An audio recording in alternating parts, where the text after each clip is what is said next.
Today, you're going to learn a lot about color, you're going to learn about whites, and you're going to learn a lot about West Fraser, our guest today. West, welcome. Thank you, Eric. Thanks for the invitation to join you today. We love it. Tell us where you are. You're in your studio, obviously, and where's your studio? My studio is in Charleston, South Carolina, in what is called the Confederate Home for Orphans and Widows.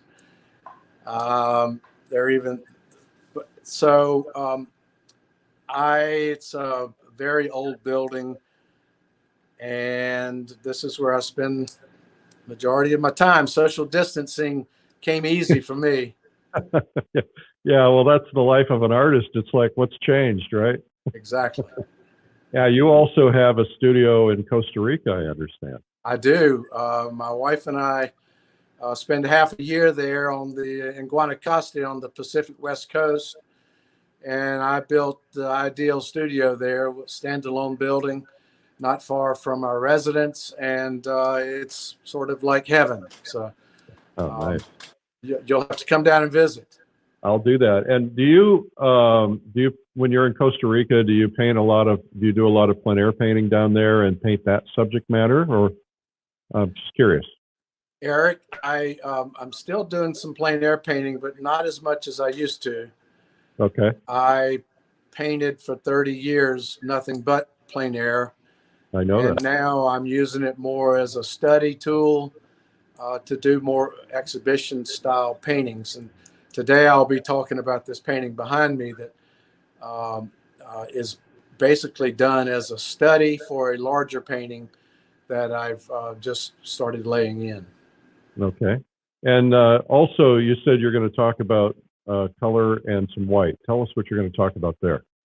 Well, when I had just done this painting, and I was invited to join you, I decided to make a study lesson out of the painting. And so it's really, I'm going to talk about white and white paintings and art history, as well as color temperature. And I think color temperature is probably one of the main crucial elements of creating light. And one of the most misunderstood elements, probably. Could be. Yeah. I certainly know I continue to struggle with it, so I'm very anxious to see this. Well, West, we're going to drop off, make a couple announcements, and we'll be back with you in just a minute. Okay. Thank you for being here. Thank you. All right, that is West Fraser, and West is a legend, fabulous painter. Wait till you see his work. You're going to just go nuts. This guy is a rock star. My name is Eric Rhodes. I don't think I introduced myself. I run a couple of art magazines. One's called Fine Art Connoisseur, the other Plein Air magazine. We have a bunch of newsletters, conferences, events, artistry treats, books, products. We do a lot of different things. And our whole goal is, because I'm an artist, I started creating things that I wanted, that I would like to see. And so we have all these different tools for training you and developing you and getting you to the next level and helping you grow as an artist. And so anyway, the reason I'm doing these, now today is day number 176 in a row, no days off. And the idea is that we want to inspire you, give you something else to think about other than all the bad news that's going around, and to help you have some fun, because we have to keep ourselves healthy and happy and having some fun. So I want to talk to you about a couple of things that are happening. First off, we're really pleased. Continues Plein Air magazine is the #1 selling art magazine nationwide, outsells all art and photography magazines in Barnes & Noble nationally. We're very proud of that. And we're also very proud that the magazine has just been accepted into and brought into Michael's stores, 278 stores. It's the only art magazine that they carry. We're really happy about that. And although they should carry them all, quite frankly, we think our competitors are good. We support our competitors, and we want them to succeed too. But in the meantime, pick one up at Michael's or Barnes & Noble. We would like that very much. It's going to help you. It's going to help us. It helps everybody. We're also taking a group to Russia. This time next year, we'll be in Russia, and we're going to be painting the big cities of St. Petersburg and Moscow. and touring them and going to the great museums, including private entry into the Hermitage Museum, which means just our little group of 50 people in the Hermitage all by ourselves. That's going to be very cool. We're also going to the great Russian museums to see the great Russian art, and we're going into the small villages. We don't have the pricing up on the webpage yet, but we're very close to that, and it should be this week or early next week. And just go there and put your name in if you're interested in learning more. We can only take 50 people, and we're going to kind of take them first come, first serve. We just ask that you're healthy, right? Because we're going to be in small villages where it's going to be tough to get health care. And so you got to be able to walk around and be able to get around on your own. And unfortunately, there won't be any access. It's different in Russia than it is in America. So it's not quite as easy if you have problems and you need special care. So just keep that in mind. This weekend, I will be doing Sunday coffee on Sunday morning. I'm, of course, here every day at 12 noon, but every Sunday morning I do Sunday coffee, which is kind of my philosophy page. And it was written to kind of help my kids get through life. They're not going to pay attention to it now because they're in college, but maybe one day they'll look at it and read it, and maybe they'll get something out of it. Now we're going to go right to our guest, West Fraser. Welcome back, West. Thank you. Sounds got like you've got a busy schedule there, Eric. Trying to keep up. So, tell us what you're going to do now. I'm curious about, you're going to work on this painting, or you're going to use this painting as an example? Help me understand what the lesson is going to be. So, to me, a painting is really all about creating an illusion, and that's all we do. And the tools we have to create that illusion are the pigments on your palette. So what I'm going to try to do is take your guest through the steps and the thought processes that I went through at creating this painting. And this painting is predominantly in the white family, and there have been many white paintings of fame in the past. And my favorite painting almost of all time, one of them is James McNeill Whistler's the White Girl, or Symphony in White #1. Now, when he painted this in 1863, it was submitted to the Salon, refused, and it was exhibited in Napoleon III's Salon de Refuse. And he painted it in a tonal manner. Now, a tone is a color with white, with black added, or a shade is with white with black. A tone is pigment with white added. So, in his painting, The White Girl, he created a flat pattern painting, which was avant-garde and scandalous at the time. But you'll notice that there's not a whole lot of color nuance of light and reflection, etc. It's more just white, flat light, and patterning.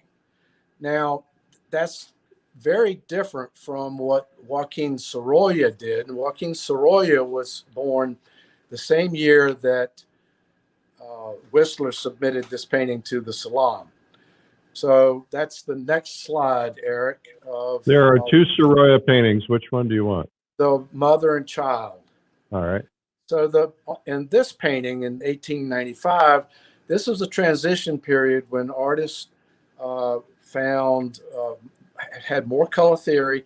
They had more choice of pigments, and Sorolla was really keen with his color and creating a sense of light. You'll see in this the cool light and warm shadows. It's very, very subtle. It's probably a couple of windows that the bed is next to. You see a warm shadow going across the bed, and then you see some really cool, darker shadows that are influenced by the dark ceiling of the room, obviously.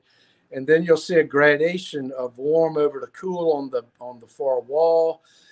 but this is a painting of light using subtle temperature changes in white. Now, the other painting of Soroya's, Sowing the Sails, is one of my favorite paintings of all time. And this is a different kind of handling of white in a painting. And this is more a dappled light. So it's obvious light source or obvious light color. So the color of the light is what is in the white of the sail. The shadows of the sail is either a direct shadow or or the color is a bounced shadow color. So that's what I'm going to try to share with your viewers today. I went into the coast of Georgia recently. Took my boat in searching for new subject matter, and I found a wealth of subject matter. And the painting here that I'm going to share and talk through was done on from St. Catherine's Island in Georgia, which is a completely undeveloped 12-mile island with white sand beaches. And this is an inlet that comes in from the ocean directly into an estuary, marsh estuary on the ocean side of the island. It's completely unique. There's not, I don't know of any other big sea islands that have this type of terrain.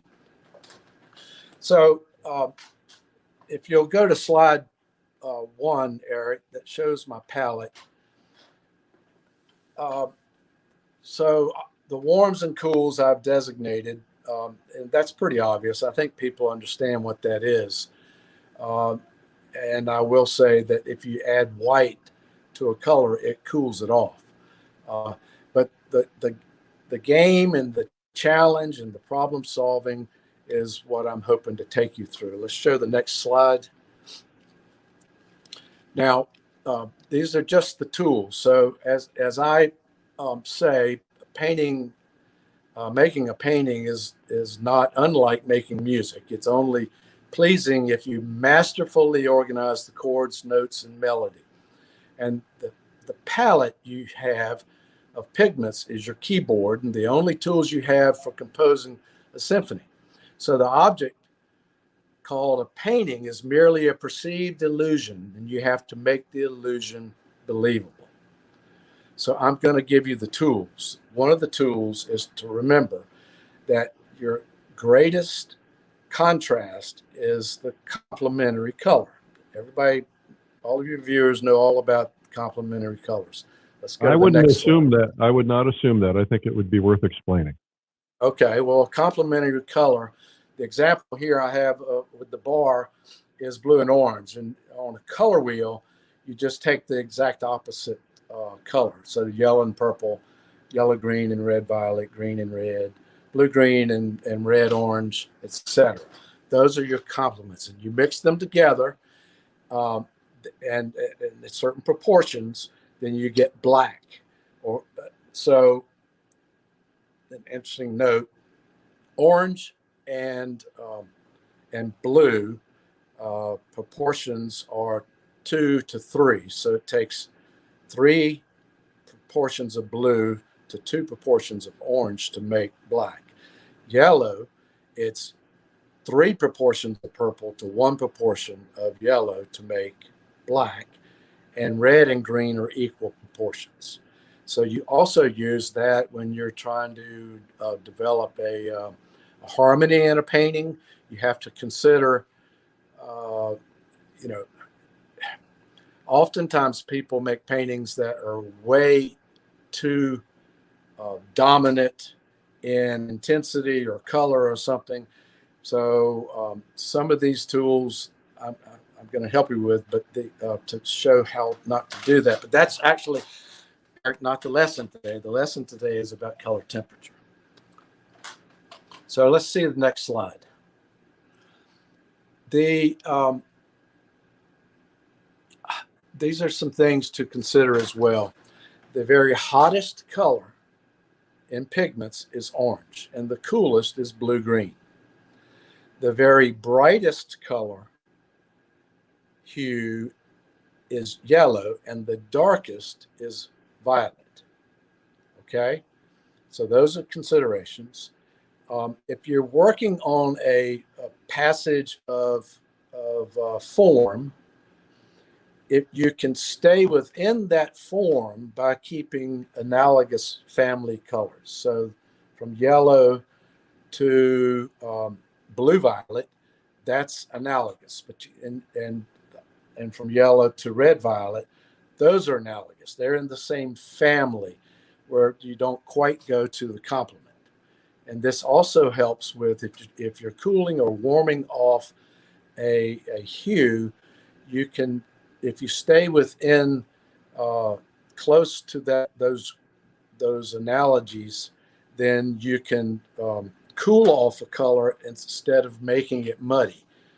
Okay, so the next, those are your perceived contrasts. And the next slide, this is very important, and it's helped me tremendously in developing paintings over the years. Obviously, I've shown you again, reiterated the cool and warm of colors, but the emotive contrast, where I have listed in the middle, I find most people don't consider. And these are from studies I made on my own from Johannes Itten, and from experience and just delving into and reading and finding these little tidbits and snippets of information, and then trying to figure out how to make them apply to my work. I found that this lesson that I'm trying to do today of color temperature is one of the paramount lessons. So the emotive contrast. Warm is sunshine and cool is shadow. Warm is opaque and cool is transparent. So if you're doing a still life and you're having trouble determining how to make uh, an object opaque compared to transparent, you consider transparent is warm or cooler, and opaque is warmer. And it's all about relationships. It's very subtle relationships that we're dealing with here. So, and then you've got your stimulant is warm, and a sedative is cool. Thick is warm, thin is cool, earthy is warm, airy is cool. That's extremely important. I reiterate it all the time when I'm teaching. The earth is always warm. If you're doing a passage of trees or you're doing anything that's of earth, it has to be warmer in comparison to the sky.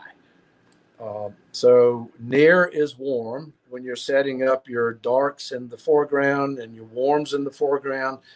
Everything recedes into a cooler space in the atmospheric perspective. That's another lesson. So heavy is warm and light and weight is cool. Dry is warm. Wet is cool. That's a major part of this lesson today.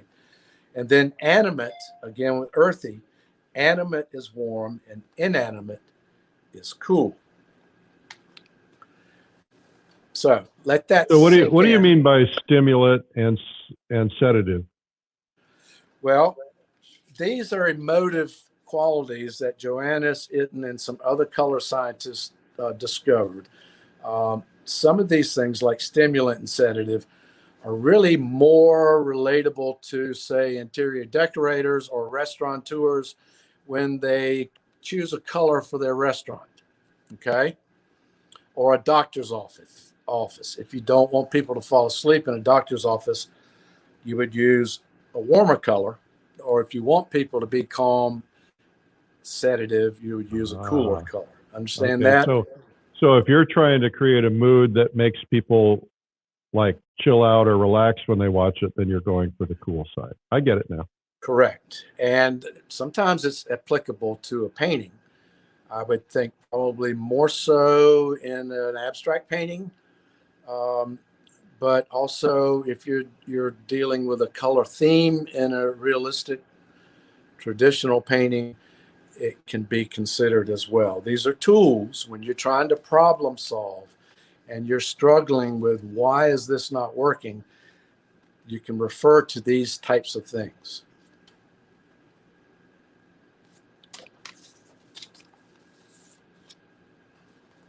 All right, I've got your next slide up. Okay, so I mentioned I went into the coast of Georgia, and it was a certain place that I had to get in and out pretty quickly. So I did not take my painting gear. It was more of a research trip. But I did jump out and make some sketches. And this, I do these, and I make my shorthand notes that help me figure out how to interpret a digital photograph when I get home. So I basically use the digital photographs as memory to jog my memory. And in reality, the things that I'm going through today is how you make a painting. I don't ever copy a photograph because photographs lie.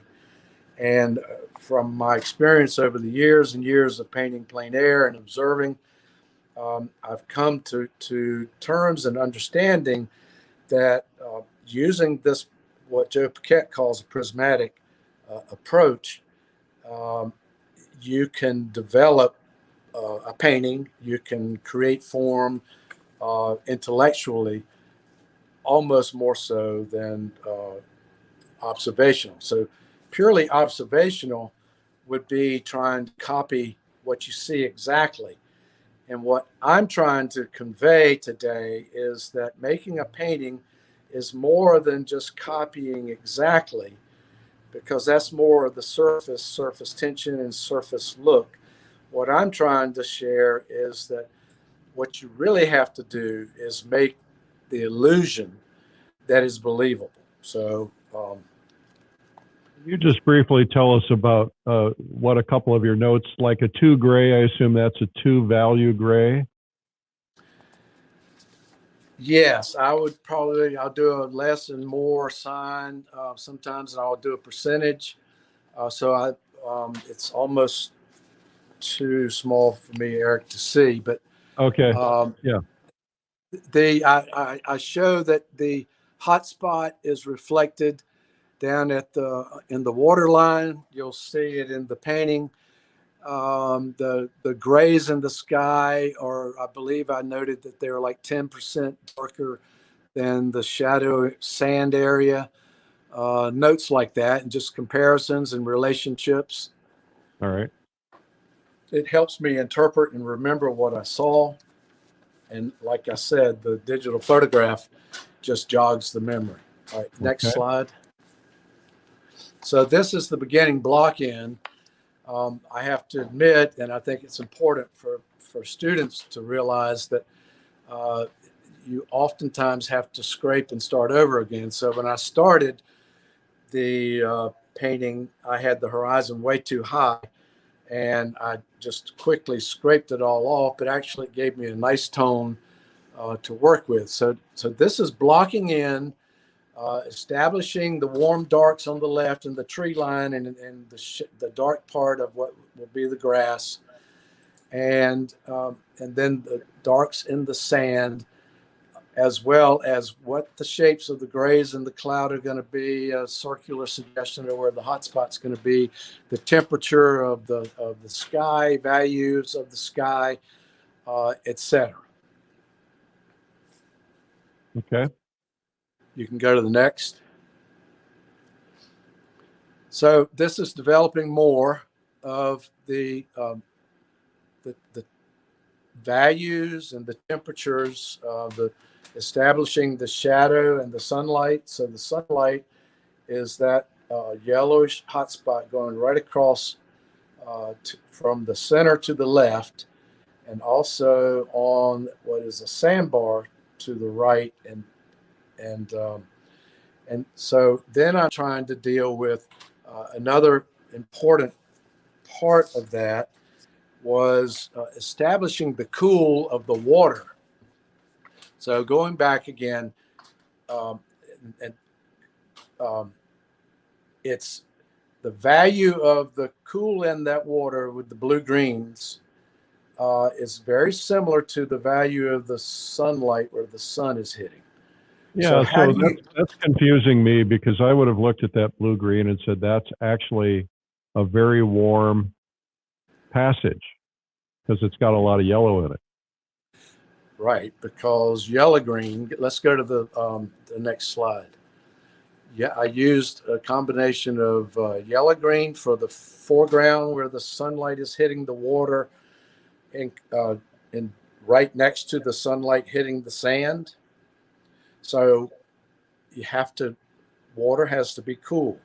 So this is just establishing the relationships, and then in the distance, the water that behind the sandbar structure is more blue green because as it recedes, it cools off.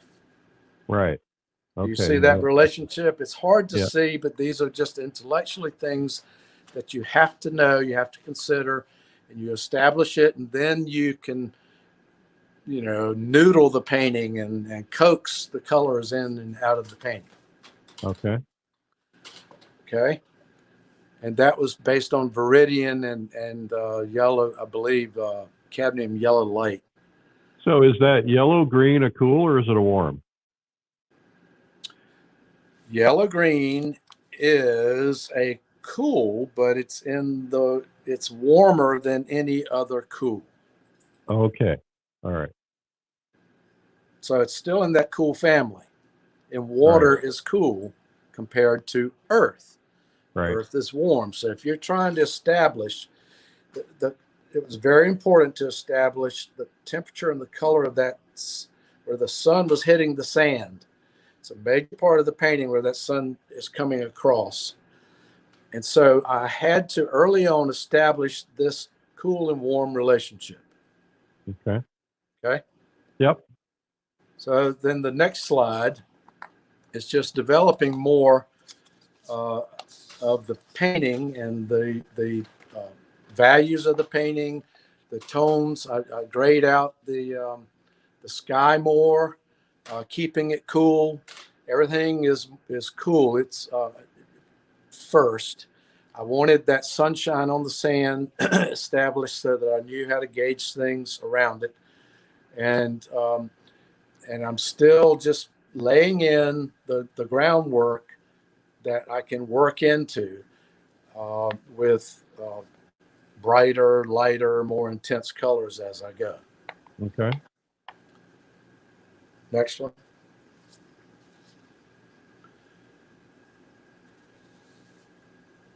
Am Oh, I on the right slide? I think so. Yeah. There's a subtle difference in this, but I'm starting to develop a little bit more uh, in the sand. I'm warming it up where it's dry, keeping to the right where it's still wet from tidal changes is still staying cool because it's wetter, and I'm trying to establish the dry warmness of that sand in the middle, Eric, You okay? and a little bit more of the sky. I think I probably lightened up some of the gray in that horizon of the sky, um, and developed a little bit more of the grass. But what I'm really trying to do is that relationship of the gray and the clouds and the gray shadow of the sun. And one of the talking about muddy and mixtures, one of the problems I see in beginners' work is that they'll oftentimes uh, make a passage in a sky way too muddy, and that goes back to or warm and muddy, and that goes back to the idea that Earth is warm and air is cool. So I think the emotive contrast terms I gave, you always kind of refer back to them.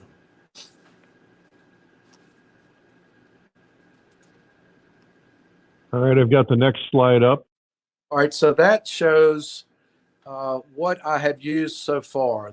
These are the blues of the sky, and and it gradates from the blue green, yellow green, down closer to the horizon and closer to the sunspot, up through the blues into a violet at the top.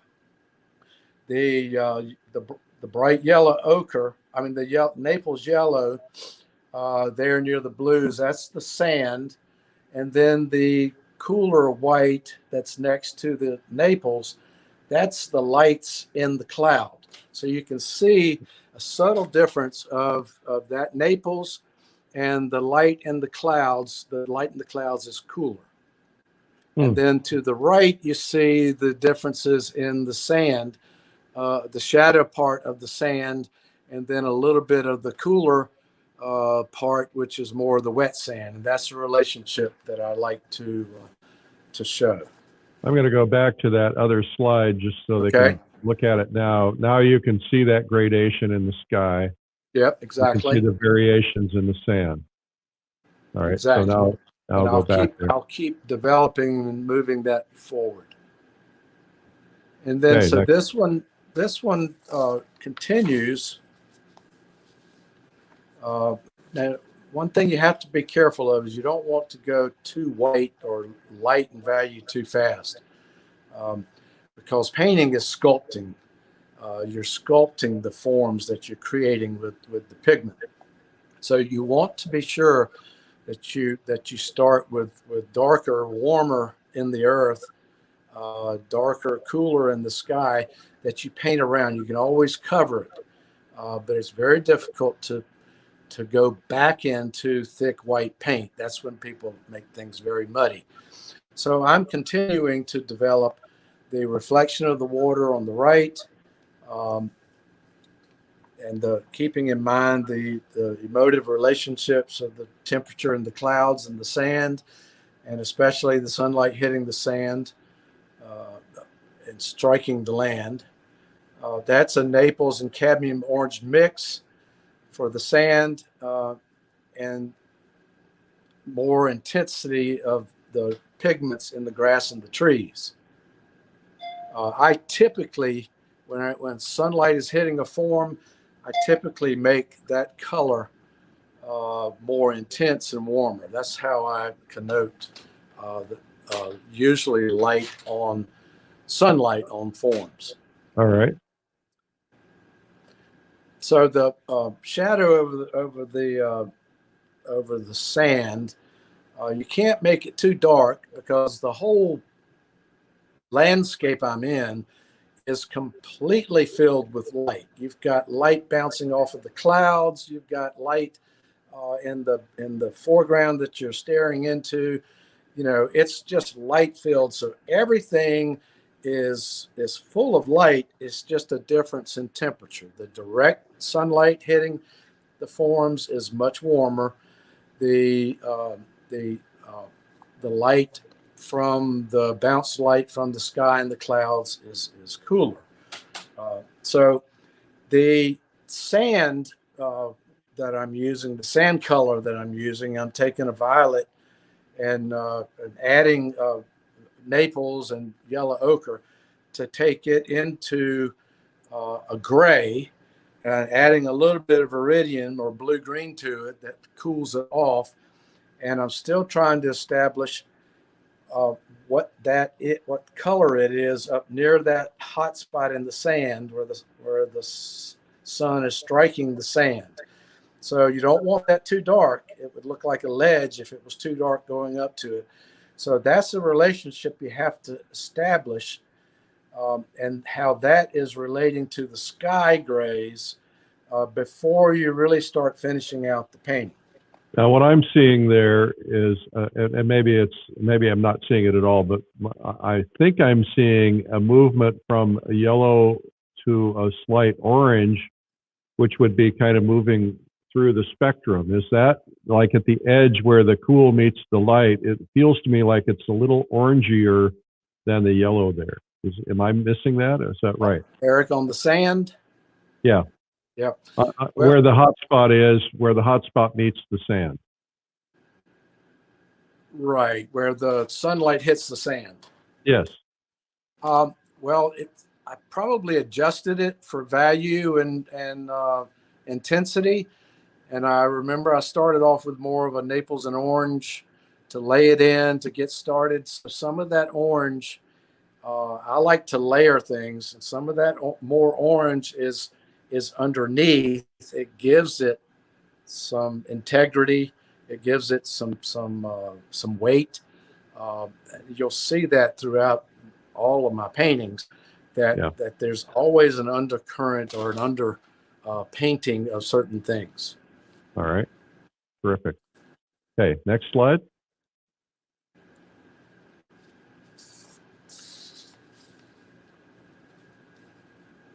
Looks like So, this is called finish. okay. Um, so I knew in the very beginning of doing this painting uh, that the only way to create the illusion of light was to suggest a prismatic refraction effect in the sunspot. So this is a little bit more refined.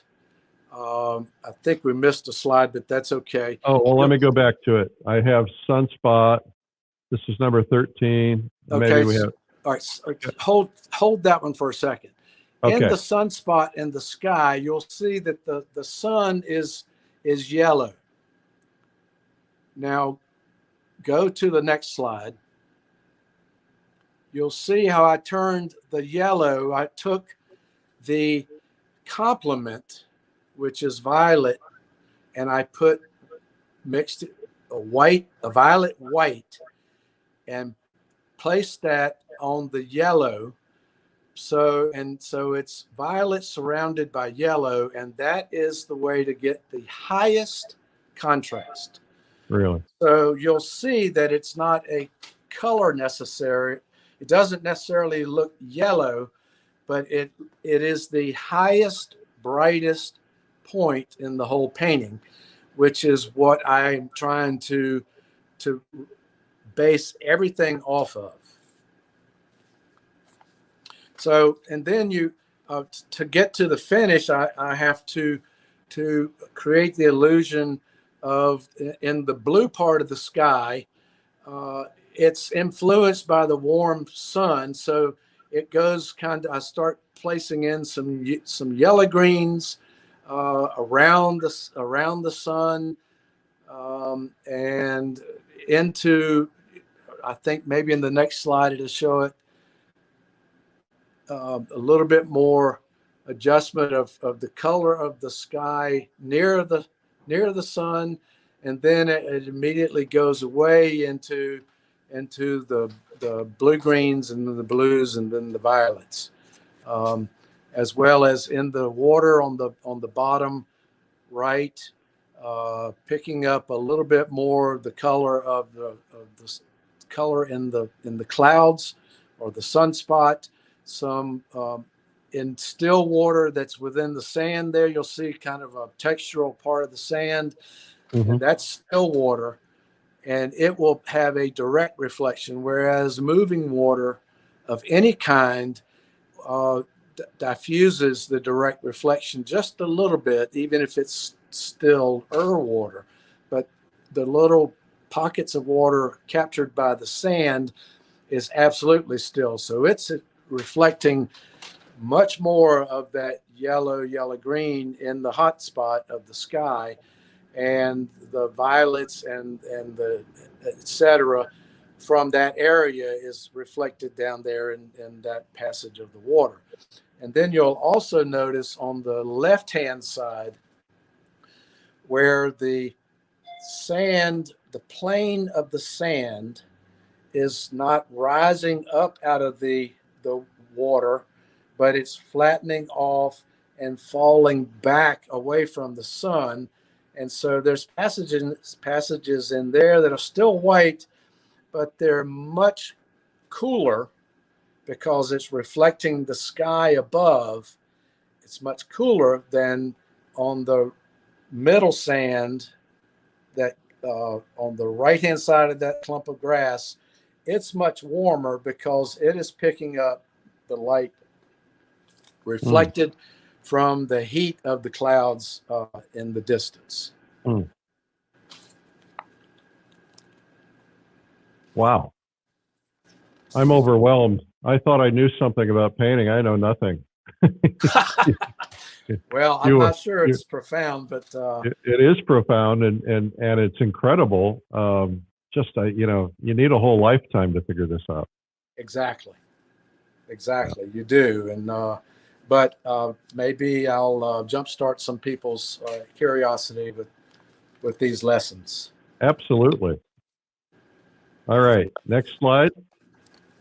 I believe that's the final picture, which here I have here on the Well, I easel. have the palette end. Did you want me to show that? And then this is the end palette. Now, typically, I don't keep all the colors, but for this lesson, I kept all the colors or the predominant colors that I mixed. So you look at this palette and you think, how did he create light with that palette? But this is basically what was used, and I've denoted different areas. I'm not the blue of the sky and the grays on the top left of the sand, and then the sky colors on the right hand side surrounded by the reds. Wow. Um, and I had a teacher once tell me that at the end of the day, if you take all of the pigment on your palette and mix it all up, you know how you get the mud gray of a day of painting. Um, if it's gray, if it's a good solid gray, then your painting is probably in harmony. But if it's dominant, it's you've got way too much red, you've got way too much green, or you've got way too much yellow in that gray mix on your palette, then you probably need to make some adjustments in the harmony of your painting. Wow. Fabulous. Okay. And then this is the That's final painting. final painting, yes. Yeah. And you'll Wow. see the I've prismatic. learned, I've learned so much, Wes. Well, good. I think Yeah. to note to what's really important, when I started this painting, I knew I had to create a hot spot with a prismatic effect in that cloud. So you'll see it goes from yellow uh, through the colors of the prism within that wet cloud structure. And Oh, that's the part of the illusion. That's part of the intellectual signal to the subconscious mind that this is the source of the light and what the source of the light, the color of the source of light is, because all of these visual cues reiterate and reinforce the viewer's subconscious knowledge from just living and noticing that water is wet and a puddle reflects things. And there's all this subconscious stuff that you have to play to when you're creating the illusion of reality. so when you on in the yellow of the sun up there, that hot spot that to me looks like it looks like a white on top of the yellow. You're saying that that's a white with a little bit violet mixed in. Is that right? Correct, because that's your greatest contrast. So it's the greatest difference. See, yeah, So because what I would have done there is I just would have laid down pure white, but then it makes it cooler. it makes it cooler and it doesn't contrast as much. Huh. Fascinating. Well, you've just confused me to death now. I'm going to have to go out and relearn everything I've about painting. This is terrific. Well, call me anytime. I'll help you through it. Wes, now you have a fabulous book called Painting the Southern Coast, The Art of West Fraser. Do you want to tell us about that real quickly and how we can find it? Yes, it was published by the University of South Carolina Press. The second book they've done of mine, published in 2016. You can order it from my website, westfraserstudio.com. And it's about 300 color plates. It takes the viewer through the region that I was born in and that I've spent the majority of my time painting, the Georgia, South Carolina coast. And it takes you through the region by region. And I used maps to identify where the paintings were from. I could go on and on and on about the region, about the islands, the sea islands of Georgia, the heavy development, the lack of development, the virgin territory that I'm starting to go back into in Georgia. But the book really is sort of an introduction through paintings to really a big body of my life's work. And then if we want to find your life's work, if we want to find a painting, if we want to buy one, we get that at Helena Fox. Is that right? That's correct. Helena Fox Fine Art in Charleston. You find it by their website name. And also have some New York paintings at Kess Royal Fine Art in New York City. Oh, that's a great gallery as well. Mm-hmm.